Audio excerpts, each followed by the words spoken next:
yakiuzwa pande ya Galdera, but sasa hii yameweza kufika katika mji wa Garissa. Mafuta haya, kitu cha kwanza nataka kusema kwamba si salama, kwa sababu maafisa wa ukadiriaji wa biashara hawaja yakagua pamoja na wale wa EPRA. Kwa hivyo la kwanza kabisa tutawatahadharisha wale wenye kutumia mafuta haya. Biashara hii haramu imekita mizizi na imeweza kuharibia biashara yao. Watu wa magari madogo madogo, tuktuk na pikipiki, miongoni mwao ndio wengi ambao wanatumia mafuta haya gushi.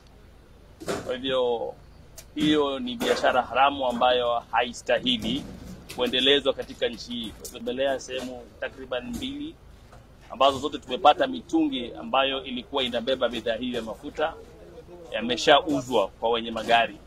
Katika kituo kimoja pia tumepata magari mengi sana yakiwa yanasubiri mafuta hayo yaletwe. Tunawatahadharisha wale ambao wanaleta mafuta hayo na kuyauza katika kaunti hii ya Garissa, hata huko vitongojini, kwamba yeyote mwenye kupatikana na hatia hii atachukuliwa hatua kali za kisheria na ataweza kushtakiwa.